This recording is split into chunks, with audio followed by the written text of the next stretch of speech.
اعوذ باللہ من الشیطان الرجیم بسم اللہ الرحمن الرحیم الحمد للہ رب العالمین الصلاۃ والسلام علی اشرف الانبیاء والمرسلین وخاتم النبیین سیدنا و مولانا علی رسولہ الکریم وأهل بيته الطيبين الطاهرين المعصومين المظلومين أما بعد فقال الله تبارك وتعالى في كتابه المجيد وفرقانه الحميد بسم الله الرحمن الرحيم الرحمن علم القرآن خلق الإنسان علمه البيان الشمس والقمر بحسبان والنجم والشجر يسجدان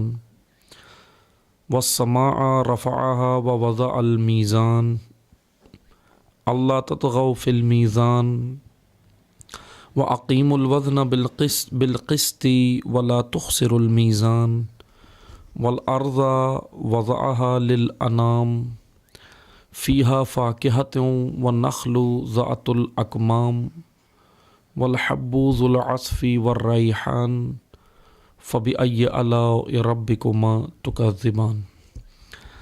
صدق اللہ العلی العظیم۔ محترم سامعین کرام، السلام علیکم ورحمۃ اللہ وبرکاتہ۔ الحمدللہ اللہ تعالیٰ کی توفیق سے، لطف الہی سے آپ کی خدمت میں موضوع گفتگو سورہ مبارکہ رحمان قرآن مجید کا 55واں سورہ، اس سلسلے کی آج الحمدللہ 7ویں نشست ہے، 7واں درس ہے۔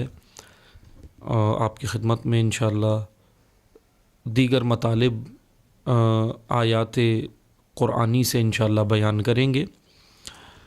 سورہ مبارکہ رحمان میں ہم یہاں تک پہنچے تھے کہ آیا 9 تک ہم نے آپ کی خدمت میں مطالب عرض کیے تھے۔ وَأَقِيمُوا الْوَزْنَ بِالْقِسْطِ وَلَا تُخْسِرُوا الْمِيزَانَ۔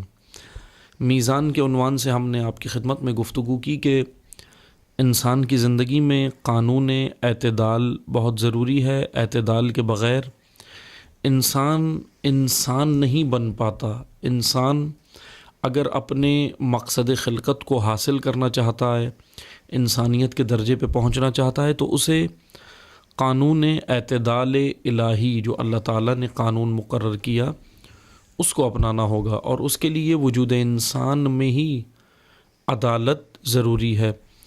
گزشتہ دروس میں ہم نے آپ کی خدمت میں عرض کیا تھا کہ افراط و تفریط نے سب سے زیادہ دین اسلام کو بھی نقصان پہنچایا، دینداروں کو بھی نقصان پہنچایا، اور افراط و تفریط کے چند واقعات ہم نے آپ کی خدمت میں بیان کیے تھے کہ کس طرح لوگ عموماً ہائی پیس اور لو پیس، افراط و تفریط یعنی تندروی اور کندروی، یعنی ہائی پیس اور لو پیس، کہ کس طرح اس کا شکار ہوتے ہیں۔ بہرحال اب ہم نے آگے آپ کی خدمت میں بیان کرنا ہے جو مطالب اس سورہ کے اندر بیان ہو رہے ہیں۔ مختلف نعمتیں اللہ تعالیٰ نے تذکر کرایا ہے، انسان کو یاد دلائی ہیں، کہ جس میں سے ایک نعمت میزان ہے، کہ اگر قانون میزان نہ ہوتا، نعمت میزان نہ ہوتی، تو کائنات قائم نہیں رہ سکتی تھی، کیونکہ یہ تمام کی تمام کائنات میزان الہی کے تحت قائم ہے۔ قانون الہی جو میزان ہے اس کے تحت قائم ہے۔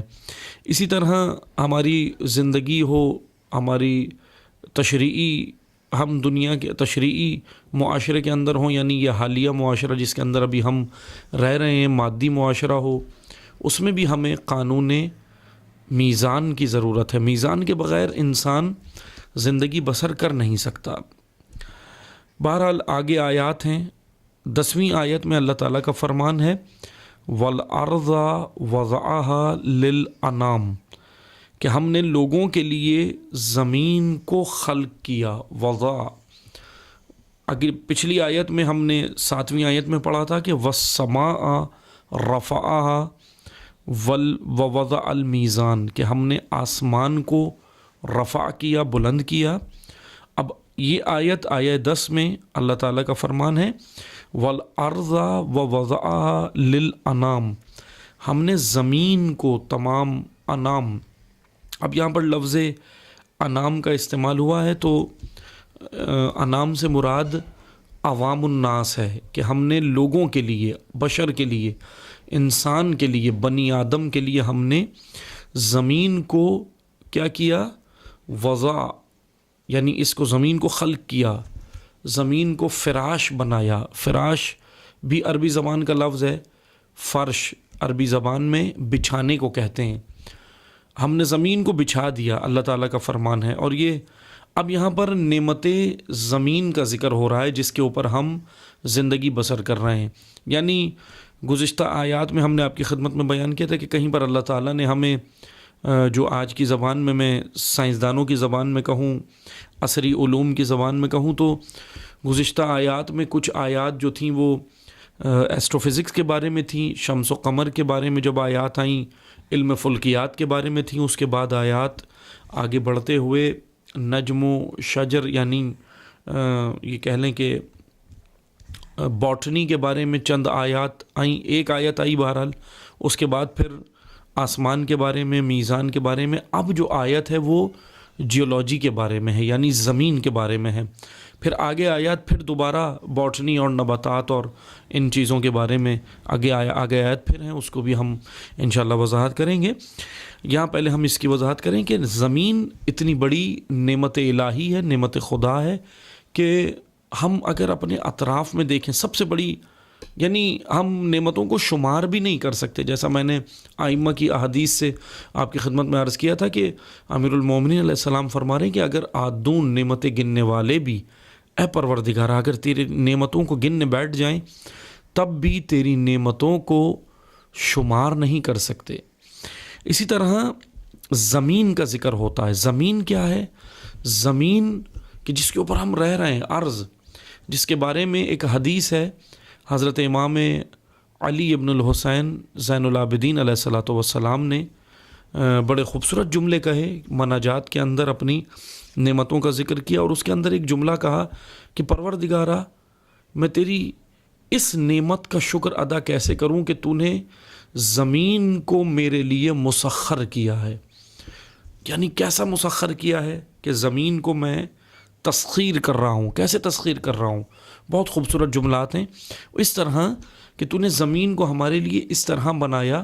اب امام چہارم کہہ رہے ہیں، چوتھے امام زین العابدین علیہ السلام فرما رہے ہیں کہ خدایا تیرا شکر ہے کہ تو نے زمین کو اس طرح بنایا کہ نہ اتنی زیادہ سخت ہے کہ اس کے اوپر کھیتی باڑی بھی نہ کی جا سکے، کوئی بیج نہ بویا جا سکے، اور نہ اتنی نرم ہے کہ پاؤں رکھنے سے پاؤں اس کے اندر نہیں جاتا. بڑے خوبصورت جملات ہیں معرفت کے امام علیہ السلام کے. ابھی ہم دیکھیں مثلا یہ زمین کو دیکھیں، ہم زمین کے اوپر چل پھر رہے ہیں اور زمین کے اوپر ہم سفر کر رہے ہیں. زمین منظومہ شمسی کے اندر سے ایک سیارہ ہے، چھوٹا سا ایک سیارہ ہے. بعض ماہرین کے بقول کہ زمین لاکھوں اور کروڑوں جو کہکشانیں موجود ہیں نظام شمسی کے اندر، سورج کے نظام کے اندر، اس میں سے ایک چھوٹا سا حصہ سیارہ کہکشان زمین ہے. اس کے اوپر ہم رہ رہے ہیں. ابھی کائنات تو سمجھنا کجا، ابھی تو ہمیں یہی جو ہم زمین کے اوپر بہت کچھ ہے جو ہم دیکھیں زمین کے اوپر کیا ہے. مثلا اللہ تعالیٰ نے پہاڑ زمین کے اوپر بنائے، اللہ تعالیٰ نے زمین کے اوپر، آج دیکھیں ہم زمین کے اوپر تین، مثلا یہ کہا جاتا ہے ماہرین کے بقول کہ زمین کا 3/4 حصہ جو ہے وہ سمندر ہے، پانی ہے، اور 1/4 حصہ جو ہے اس کا وہ زمین ہے، یعنی خشکی ہے. اب وہ بہرحال آگے جب آیات آئیں گی، سمندروں کے بارے میں بھی آیات ہیں، میں انشاءاللہ اس میں بیان کروں گا سمندروں کی حکمت، کہ سمندروں کو کیوں 3/4 حصہ دیا گیا ہے. کیونکہ اس میں بھی بڑی اللہ تعالیٰ کی حکمت ہے کہ اگر وہ 3/4 حصہ نہ ہو تو زمین قائم نہیں رہ سکتی. اگر ان 3/4 سمندروں کا جو پانی کو جو 3/4 حصہ دیا گیا، اگر وہ 3/4 حصہ نہ ہو، اس میں سے ایک بھی کم ہو جائے، تو زمین پر بسنے والے انسان، زمین پر بسنے والی مخلوقات، یا خود سمندروں میں بسنے والے مخلوقات اور آبی جانور ایک لحظے کے لیے بھی زندہ نہیں رہ سکتے. یہ حکمت ہے اللہ تعالیٰ کی. میں انشاءاللہ جب سمندروں کے بارے میں آیات آئیں گی تو اس میں آپ کی خدمت میں بیان کروں گا. ابھی ہم زمین کے عنوان سے بات کر رہے ہیں کہ زمین پہ آپ دیکھیں، زمین کے بارے میں بعض ماہرین کہتے ہیں کہ زمین ایک شلغمی شکل کی ہے. شلغم جو ہم سبزی کے اندر، سبزی ہے نا شلغم، جس طرح بہت ساری سبزیاں ہیں، بینگن ہے، پالک ہے، اس طرح ایک سبزی ہے شلغم. عموماً وہ ہم پکانے کے لیے استعمال کرتے ہیں، اور بعض جگہ ایک وہ ریسیپی ہے جو خواتین گھروں میں بناتی ہیں کہ پالک کے ساتھ شلغم کو بناتی ہیں. شلغم وہ اس لیے، اگر کسی نے بہرحال نہیں دیکھا تو دیکھیں اس کو، کیونکہ میں یہ مثال اس لیے دے رہا ہوں کہ زمین کے بارے میں ماہرین کہتے ہیں کہ زمین شلغم کی شکل کی ہے جس پہ ابھی ہم رہ رہے ہیں. یہ ارتھ، یہ زمین جس کے اوپر ہم موجود ہیں، یہ شلغم کی شکل کی ہے. اور اس کے اندر اب آپ جب شلغم کی شکل دیکھیں گے تو پھر آپ کو اندازہ ہوگا. یعنی یہ ایک بعض، اب وہ الگ الگ بہرحال ریسرچ کی ماہرین نے، لیکن بعض کہتے ہیں کہ یہ بالکل گول ہے، لیکن گول اس طرح نہیں ہے کہ بالکل فٹ بال کی طرح نہیں ہے، بلکہ شلغم کی شکل کی طرح ہے. اس طرح اللہ تعالیٰ نے زمین کو بنایا ہے، جو زمین کے بارے میں ماہرین کہتے ہیں. اب زمین کے اوپر ہم دیکھیں پہاڑ رکھے گئے، زمین کے اوپر بہت ساری نعمتیں اللہ تعالیٰ نے دی ہیں. امام سجاد علیہ السلام یہ فرما رہے ہیں کہ پروردگارہ، زمین تو نے ہمارے لیے ایسی بہترین بنائی ہے، ایسی نعمت کے، یعنی اس کو اللہ تعالیٰ نے ایسا خلق کیا کہ زمین کے اوپر جب ہم پاؤں رکھ کے چلتے ہیں تو آپ دیکھیں ہمارا پاؤں اندر نہیں دھستا، اتنی نرم نہیں ہے. مطلب اگر اتنی لیکوڈ ہوتی، اتنی نرم ہوتی تو ہمارا پاؤں ہی اندر دھس جاتا، اور نہ اتنی ٹھوس اور سخت ہے کہ اس کے اوپر کچھ بویا نہ جا سکے.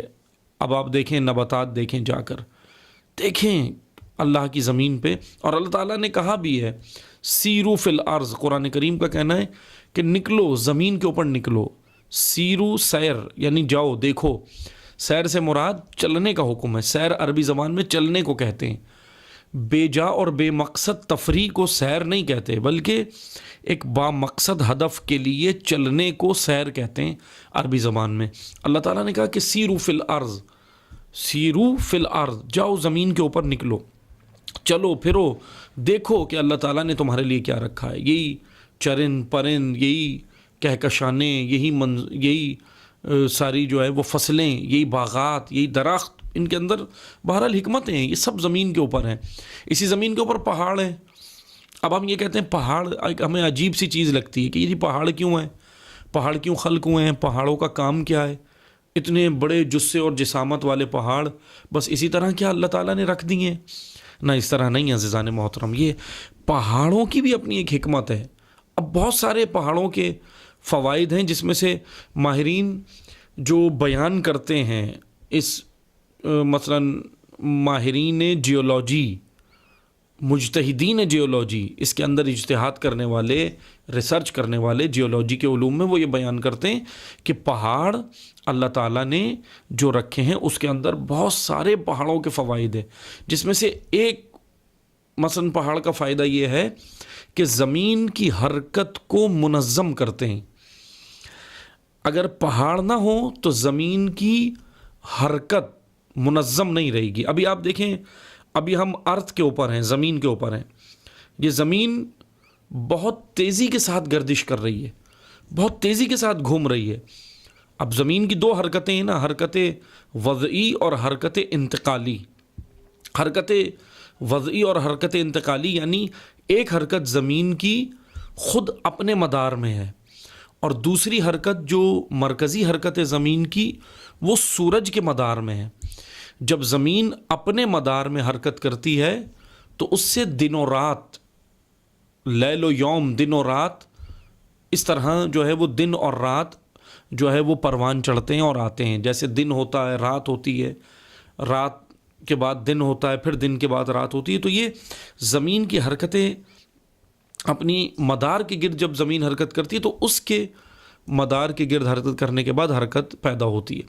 یہ دن اور رات پیدا ہوتے ہیں. پھر اس کے بعد ایک اور مرکزی حرکت زمین کی، وہ سورج کے مدار کے گرد ہے. اس حرکت کو جب زمین کرتی ہے تو اس سے موسم تبدیل ہوتے ہیں.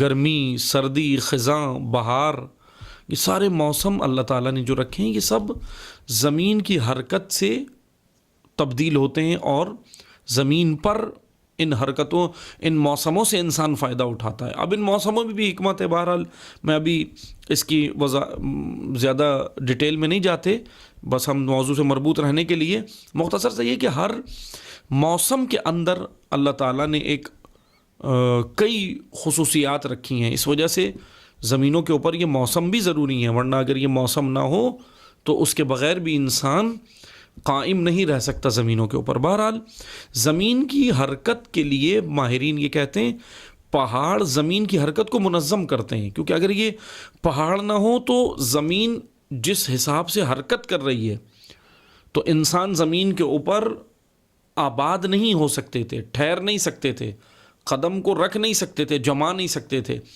چل پھر نہیں سکتے تھے، بیٹھ نہیں سکتے تھے، لیٹ نہیں سکتے تھے، کوئی بھی کام مثلا زمین کے اوپر نہیں کر سکتے تھے اگر یہ پہاڑ نہ ہوتے۔ پہاڑ بیجا نہیں ہے، پہاڑ بے فائدہ نہیں ہے، پہاڑوں کے بہت سارے فوائد ہیں، جس میں سے ایک فائدہ یہ ہے کہ سب سے اہم ترین پہاڑوں کا کام یہ ہے کہ وہ زمین کی حرکت کو ایک منظم انداز سے زمین سے کروا رہے ہیں، یعنی زمین جب حرکت کرتی ہے تو وہ پہاڑ اس کو کنٹرول میں رکھتے ہیں، ایسی حرکت نہیں ہوتی کہ اتنی تیز ہو۔ مثلا ابھی ہم زمین پر بیٹھے ہوئے ہیں، سب ہم زمین پر ہیں، اب ہمیں تو محسوس نہیں ہو رہی، کیونکہ یہ ایک ہمیں محسوس نہیں ہوتی، کیونکہ یہ غیر محسوس حرکت ہے جس کو ہم زمین کی خلقت کی وجہ سے اور اس کے اوپر پھر جو اللہ تعالیٰ نے پہاڑ اور دیگر چیزیں جو رکھی ہیں زمین کے اوپر، اس کی وجہ سے ہم اس کو محسوس نہیں کر پاتے۔ بہرحال پھر زمین کے لیے ایک بہت جو ہے وہ اہم ترین موضوع جو ہے وہ زمین کے حوالے سے وہ یہ ہے کہ زمین کے لیے ایک مثال دی جاتی ہے روایات کی روشنی میں، پیغمبر اکرم سے بھی حدیث کو منسوب کیا جاتا ہے اور پھر امیر المومنین علیہ السلام سے بھی منسوب کیا جاتا ہے کہ علی علیہ السلام فرماتے ہیں نا کہ جس طرح ماں ہے، ایک ماں وہ ہے جس نے تمہیں جنم دیا ہے، پالا ہے، تمہاری خدمت کی ہے، تمہیں پروان چڑھایا ہے انسان کو، اور ایک ماں امیر المومنین گیدرنگ کو بھی کہتے ہیں۔ علی علیہ السلام اپنی ایک روایت میں گیدرنگ یعنی جو ہمارا معاشرہ ہے جس کے اندر ہم بیٹھ رہے ہیں، کیونکہ اس وجہ سے کیونکہ وہاں سے ہم سیکھ رہے ہیں، وہ بھی ماں ہے، کیونکہ وہاں سے ہم بہت کچھ سیکھ رہے ہیں۔ البتہ یہ ایک الگ موضوع ہے کہ اچھی گیدرنگ ہے یا بری گیدرنگ ہے، سیکھ کیا رہے ہیں، بہرحال یہ تو الگ موضوع ہے، لیکن امیر المومنین علیہ السلام اس کو بھی ماں قرار دیتے ہیں۔ لیکن ایک ماں اور امیر المومنین نے قرار دی، اور وہ ہے زمین، کہ یہ زمین بھی ماں ہے۔ کس طرح ماں ہے؟ اس کی حیثیت الگ حساب سے ہے، کیونکہ ایک سب سے اہم ترین حیثیت زمین کی یہ ہے کہ ماں سے تشبیہ اور ماں سے مثال امیر المومنین علیہ السلام نے اس لیے دی کہ ماں جس طرح بچے کو اپنے پیٹ کے اندر رکھتی ہے، اپنے شکم کے اندر رکھتی ہے، 9 مہینے اس کو پروان چڑھاتی ہے، اپنے سے زیادہ اس کی کیئر کرتی ہے، حفاظت کرتی ہے، خیال رکھتی ہے۔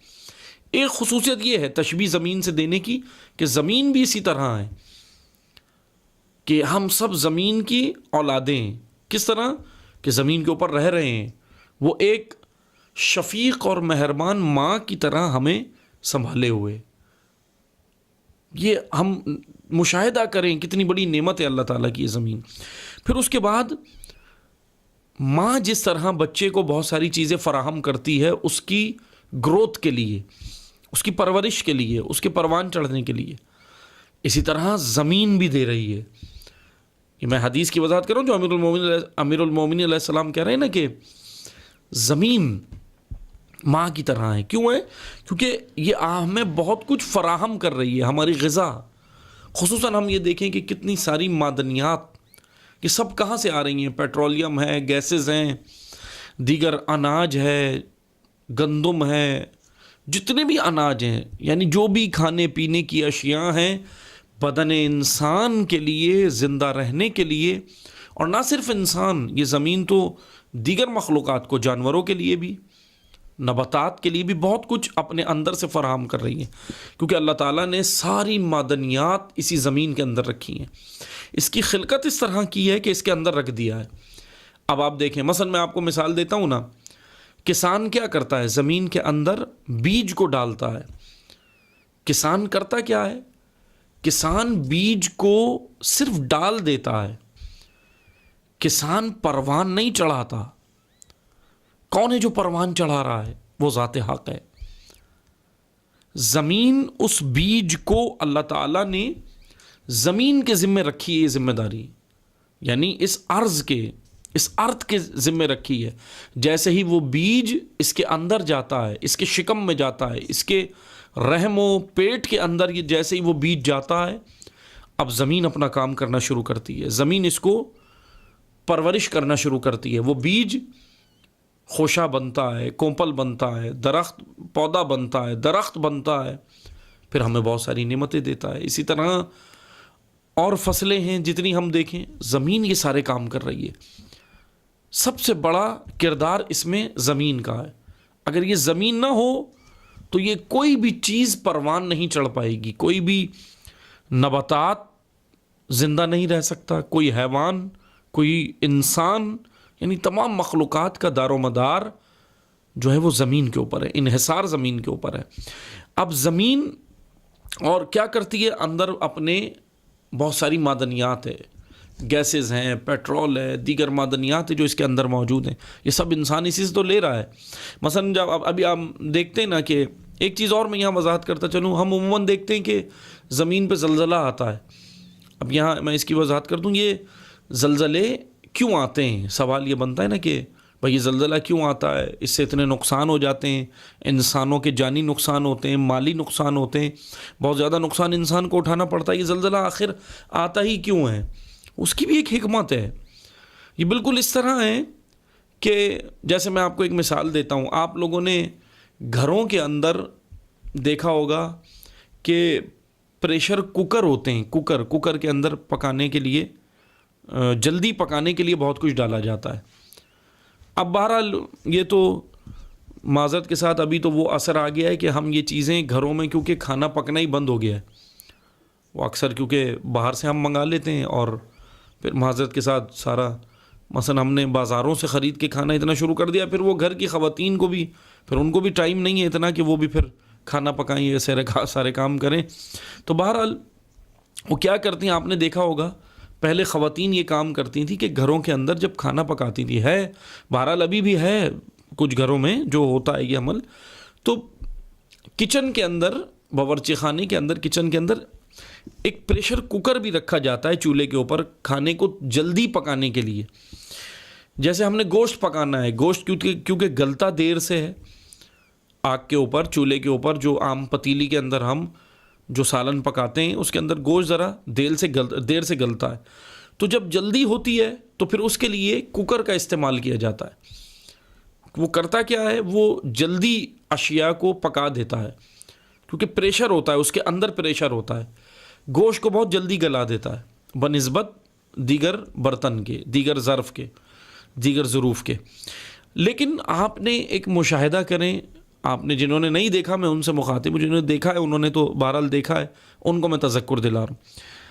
آپ نے دیکھا ہوگا کہ وہ پریشر کوکر کے اندر جب کچھ پک رہا ہوتا ہے تو اوپر اس کے ایک سوراخ بھی ہوتا ہے جس سے گیس لیک ہوتی ہے.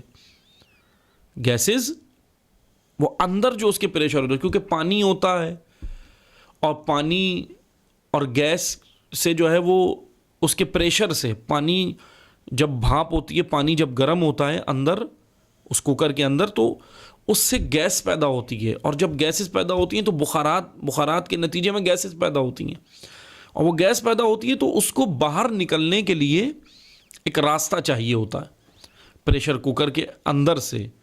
اسی لیے وہ اوپر اس پریشر کوکر کے اوپر ایک سوراخ رکھا جاتا ہے تاکہ وہ گیس اندر ہی جمع نہ ہوتی رہے بلکہ کھانا پکنے کے دوران وہ گیس باہر نکل جائے، کیونکہ یہ ضروری ہے.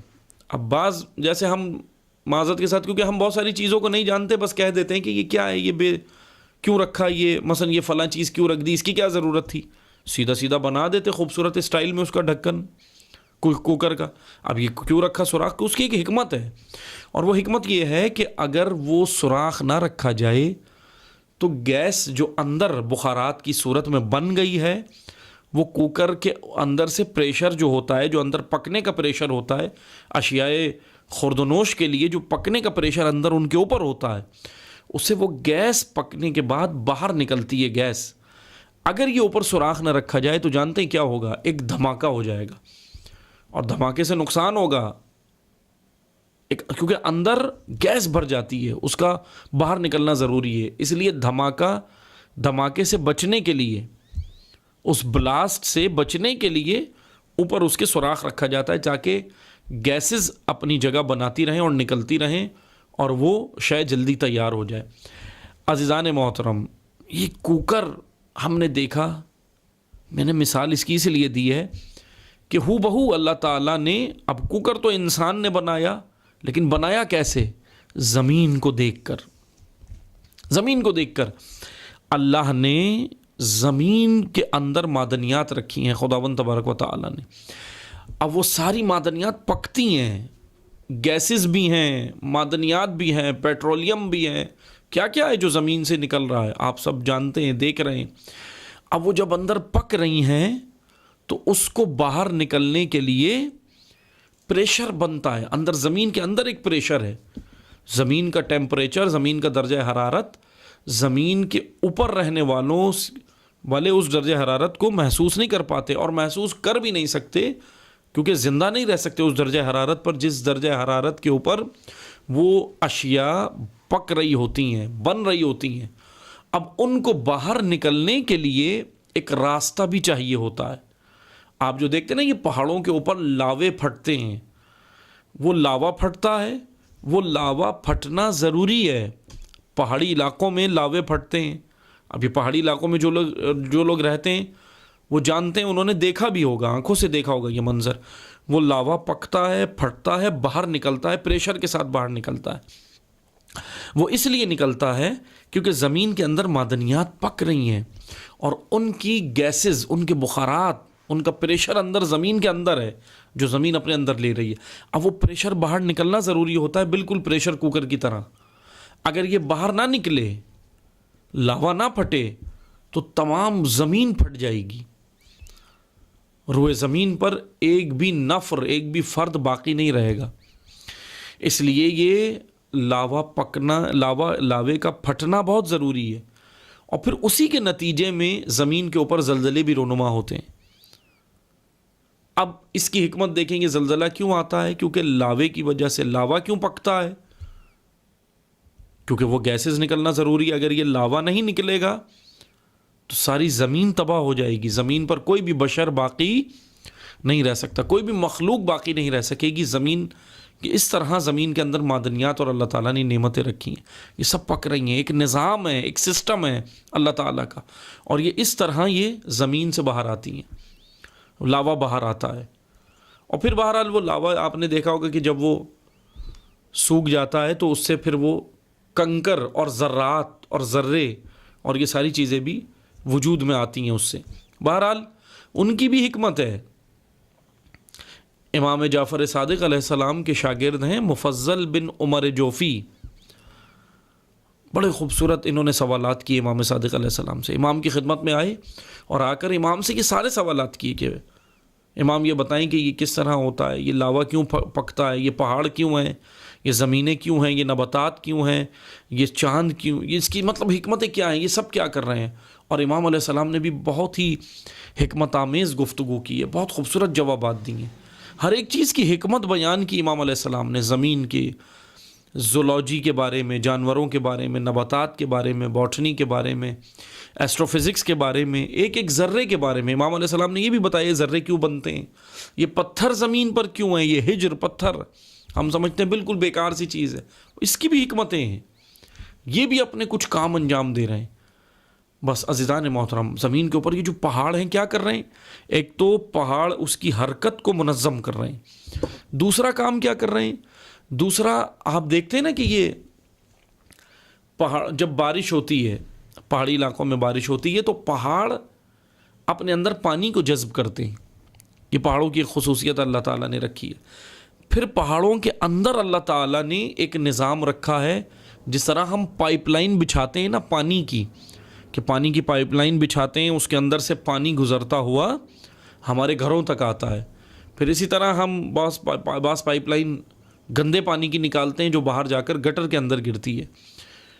یہ پائپ لائن آپ دیکھیں، اس کا مشاہدہ کریں، پہاڑوں کے اندر جو جڑیں ہیں ان جڑوں کے نیچے روئے زمین کے اندر اللہ تعالیٰ نے اسی طرح نظام رکھا ہے جیسے پائپ لائن ہے ہمارے پاس، اور وہ پہاڑ پانی کو جذب کرتے ہیں اور پھر ان ذریعوں سے جو پائپ کی صورت میں ہیں، جو اور ذریعوں سے ہیں، جو اور طریقوں سے اللہ تعالیٰ نے رکھے ہیں، وہ ان ذرائع سے صحرا میں جو پودے اگتے ہیں، صحرا کے اندر جو نباتات ہوتے ہیں، ریگستانوں کے اندر پہاڑ ادھر سے پانی لے کر جذب کر کے ان ریگستانوں میں پانی کو مہیا کر رہے ہوتے ہیں، زمین کے اندر سے یہاں سے پانی دیتے ہیں، فراہم کرتے ہیں۔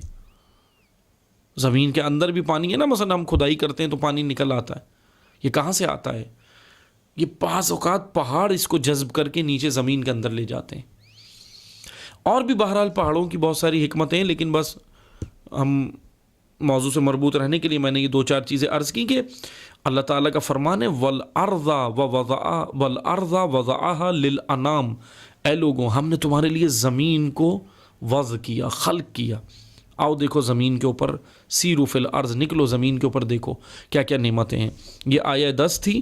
اب 11ویں آیت میں اللہ تعالیٰ کا فرمانا ہے فیہا فاکہۃ والنخل ذات الاکمام، اسی زمین کو ہم نے تمہارے لیے وضع کیا جس کے اندر کیا ہیں؟ فاکہہ، نخل، ذات الاکمام، اور جن کے اوپر ایسے نخل جن کے اوپر غلاف چڑھے ہوئے ہیں۔ بہرحال توجہ سے سنیں، فاکہہ عربی زبان میں کہتے ہیں ہر قسم کے پھل، ہم نے تمہیں پھل عطا کیے۔ پھل آپ دیکھیں کتنے سارے ہیں، کتنی اقسام ہے پھلوں کی، فاکہہ۔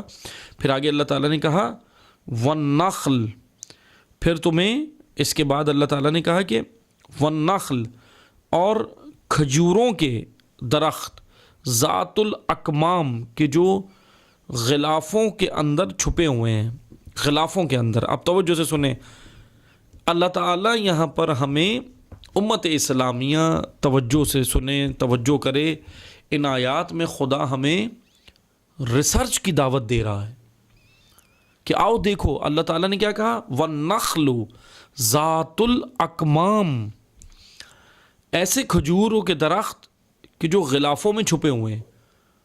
اب ہم نے یہ کبھی سوچا ہی نہیں کہ کون سی غلاف کے اندر ہے، جا کے دیکھیں ان کھجوروں کو، دیکھیں کہ غلاف کے اندر کس طرح وہ پک رہی ہے، اس کا کیا پروسیس ہے، کیا مراحل ہیں۔ یہ اس میں اللہ تعالیٰ نے بیان کیا فیہا فاکہۃ والنخل ذات الاکمام والحب ذو العصف کالریحان، اور اس کے اندر دانے ہیں، اس کے اندر پتے ہیں، اور اس کے اندر خوشبودار پھول ہیں۔ یہاں پر بہرحال اللہ تعالیٰ نے بہت ساری نعمتوں کا ذکر کیا ہے کہ پھر انشاءاللہ ہم اس کو اگلے درس میں بیان کریں گے آپ کی خدمت میں۔ آج ہم یہیں پر روکتے ہیں گفتگو کو۔ 10 آیات، 10ویں آیت تک کا مثلا ہم نے وضاحت کی آپ کی خدمت میں، باقی 11ویں آیت سے پھلوں کا اور کھجوروں کی ان نعمتوں کا ذکر ہو رہا ہے۔ پھر میں انشاءاللہ اس کو اگلے درس میں بیان کروں گا کہ اس کے اندر اللہ تعالیٰ نے کیا حکمتیں ہیں، کس طرح خلقت ہوتی ہے، کھجور کی کس طرح خلقت ہے، فاکہہ یہ پھل کس طرح ہیں، کھجوروں کے درخت اتنے بڑے کیوں ہیں، بہت یعنی خوبصورت حکمتیں اللہ تعالیٰ نے ان کی رکھی ہیں کہ انشاءاللہ ہم اس کو پھر اگلے درس میں بیان کریں گے۔ والسلام علیکم ورحمۃ اللہ وبرکاتہ۔